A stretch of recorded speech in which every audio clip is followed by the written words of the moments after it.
Talk about what the hardest part was of what you've gone through.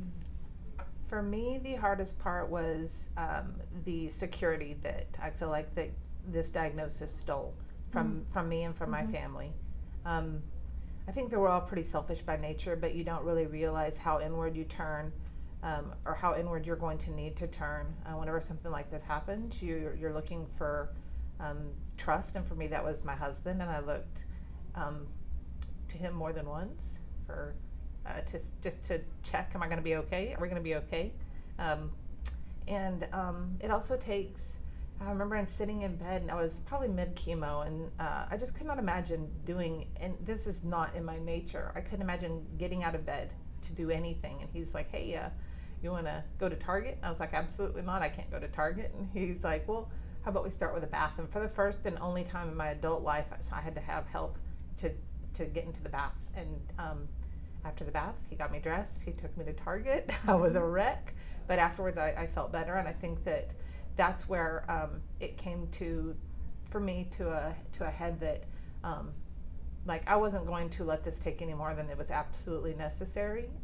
And we had a pretty good idea of what our walk was going to look like when we told our children. My 16-year-old son and my 22-year-old daughter, we had already met with the surgical oncologist, already met with the medical oncologist, and so we knew chemo and surgery were going to be in the future.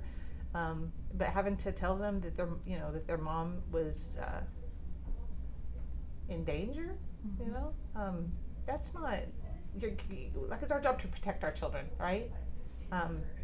And I felt like I wasn't able to protect them, and to some degree, I think that they were actually surrounded me. Go.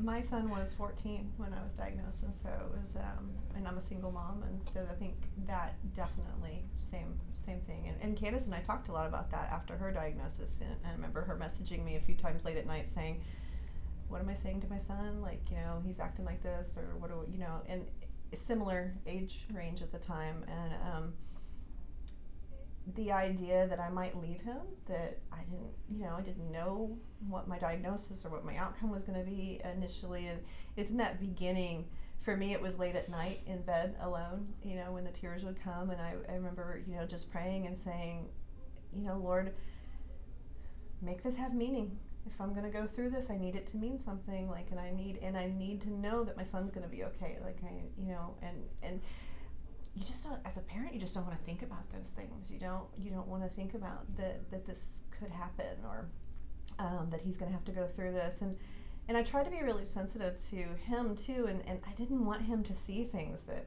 he didn't need to see. I didn't want him to have to help me. And as nurses, we're used to the caregiver role. We're not used to allowing people to help us. And so that was a really hard part too. I think accepting that I needed help, and being willing to take it.